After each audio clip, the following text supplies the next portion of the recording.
8वें अध्याय के 5 और 7 मंत्र में गीता ज्ञानदाता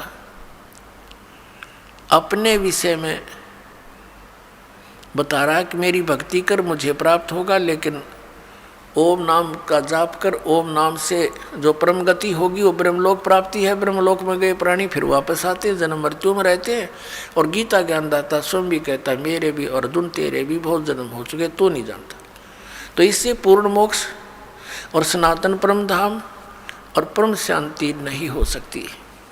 गीता जी अध्याय नंबर 17 के श्लोक 23 में ओम तत्सत तीनों भगवानों के मंत्र हैं, सर्वपुरुष, अक्षर पुरुष और परम अक्षर पुरुष के। सर्वब्रह्म, अक्षर ब्रह्म और परम अक्षर ब्रह्म। तो सर्वब्रह्म कहो, इसको सीधा ब्रह्म भी बोल देते हैं, इसको ज्योत स्वरूपी निरंजन काल भी कहते हैं। इसका ओम मंत्र है, यो तो इसने डिक्लेयर कर ही रखा है। अब उस परमात्मा को पाने की ये 3 मंत्र की साधना है या पूजा नहीं है, या साधना है। जैसे जल पानी नीर, जैसे ये दन दन सतगुरु वाले देते 3 मंत्र, अकाल मूर्त सब स्वरूपी राम सतपुरुष, ये तो पाना है हमने, इसको तो खोजना है। जैसे जल पानी नीर करता रहे, पानी का पता है पृथ्वी में जल है, वो मिले कैसे, उसके वो साधन खरीदने पड़ेंगे, लाने पड़ेंगे, बोकी मारनी पड़ेगी।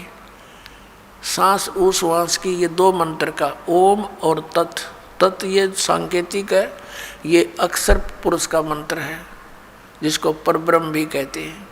तो इन दोनों मंत्रों का श्वास उश्वास से जाप करना होता है। ये सांस उश्वास की बोकी लगेंगी और फिर वो क्या होगा, जैसे बोकी का काम है पाइप को जल तक पहुंचा देना, इन दोनों से जल बाहर नहीं आएगा, मिलेगा नहीं। फिर तीसरा हैंड पंप लगाना पड़ेगा उस जल को बाहर निकालने के लिए, प्राप्त करने के लिए, वो भी सेवा पूजा है।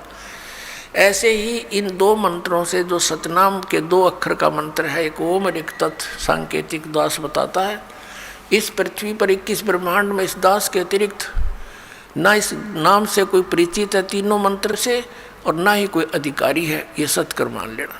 और कोई देता है तो धोखेबाज है। यदि कोई इस दास से लेकर के कहीं ये शुरू भी कर रखी होगी दुकान, का नीच तो पावेगा कहीं ना कहीं लुका छुपा, फिर समाज उससे भी बच के रहेगा और उसके फंसे हुए जाल के भक्तों को भी समझाने की चेष्टा करेगा कि गलत आदमी का फंस गए तुम। ऐसे तो ये दुश्मन पहले बतेरे थे जिन भ्रमित कर दिया, डबो दिया देश का देश, पूरे मानव समाज को गुमराह कर रखा। भगवान के शत्रु हैं ये, परमात्मा के बच्चों को मिसगाइड किए बैठे हैं। अब ओम और तत् ये तो सतनाम 2 अक्षर का, और ये राधा स्वामी के गुरुजी खुद कहते हैं जो 2 अक्षर का भेद बतावे सोए गुरु पूरा कहावे। इन 1 अक्षर का बिना बेरा था।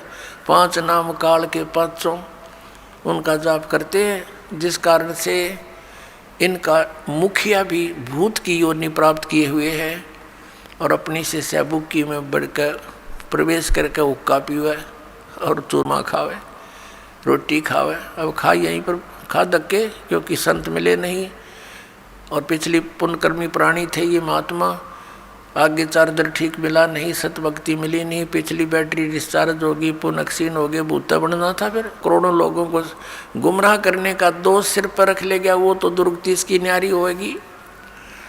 ये सत्कर्माना पुण्यात्माओं, दास का कोई उससे भाई बंटवारा ना, कोई किसी चीज़ का हिस्से में साझा नहीं, भाई उसको उनको कोई झूठ बोल कर जनता को अपने पीछे लगा कर उनका कोई हिस्सा लेता हूँ, नहीं। परमात्मा ने इस दास को वो ज्ञान दे दिया जो किसी के पास नहीं, इसके बिना जीव का कल्याण कति नहीं। परमात्मा के बच्चे अपना जीवन नाश कर रहे हैं। मुझे बहुत रोना आता कई बार बैठ कर के, कौन सी साइड से समझाऊं भगवान, आप पर दया करिए अपने बच्चों को। आपने ये शुरुआत की है तो इसको पार भी लगाना परमात्मा, हम जीवों के बस का नहीं है इतने बड़े मिशन को सफल करना, आप ही दया करियो। तो पुण्यात्मा जो प्रसंग चल रहा है कि जैसे हैंड पंप लगाया, बोकी पहुंच गई, पाइप भी नीचे चलेगी, बोकी का काम हो गया पूरा। अब पाइप जो है उसके ऊपर एक हैंड पंप लगाना पड़ेगा। अब वो हैंड पंप को भी फिर उसकी पूजा है, उसका सिमरण करना है, वो सारनाम है। ये सतनाम है 2 अक्षर का, एक ओम और तत्, और सत जो है ये सांकेतिक है, ये सारनाम है।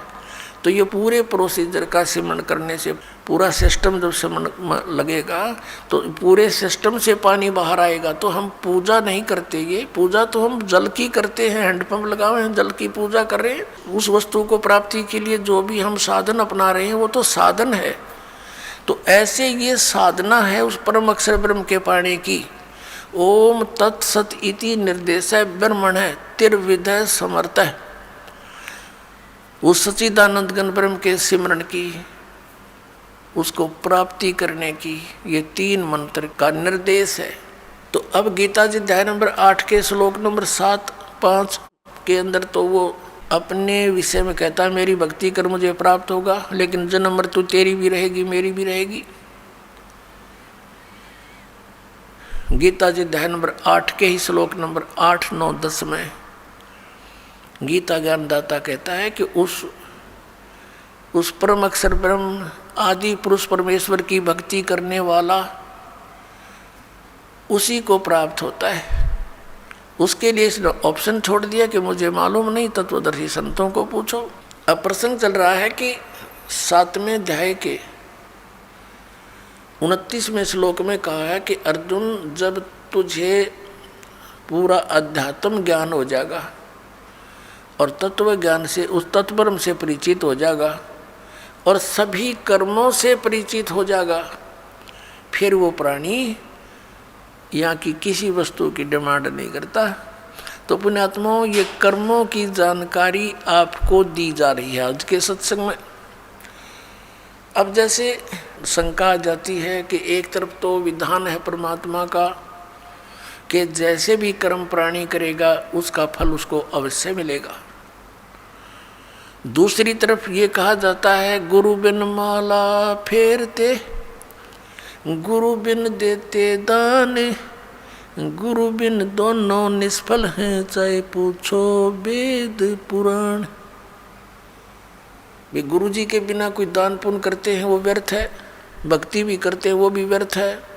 दूसरी तरफ ये भी कहा गया भी जैसा कोई कर्म करेगा चाहे कैसा भी है वो भी उसको फल मिलेगा, बिल्कुल सत्य है।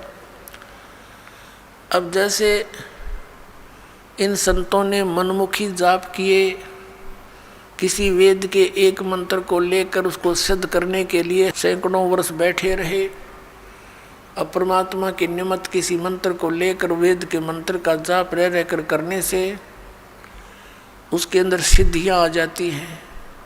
सिंगल ओम नाम का जाप करने से भी सिद्धियां आ जाती हैं, क्योंकि कोई जड़ी है उसको एक अकेली जड़ी के खाने से कुछ अन्य लाभ है और उस जड़ी को अन्य जड़ियों के साथ मिलाकर प्रयोग करने से वो कुछ और ही एक्स्ट्रा लाभ देता है। तो ऐसे इन मंत्रों को जानना आप, और फिर इनकी विधि के अंतर होता है। जैसे एक भक्त इसी बात से चला गया यहाँ से छोड़ करके, पहले तो आपने 7 मंत्रों के प्रथम मंत्र में भी वही मंत्र दे रखे हैं, सतनाम दिया, उसी को उल्ट सुलट करके ये दे दिया, ये क्या मंत्र हुए। तो ये अज्ञानी व्यक्ति जब तक ज्ञान समझ में नहीं आता वो नाम भी लेकर भी अपना जीवन व्यर्थ कर जाते हैं।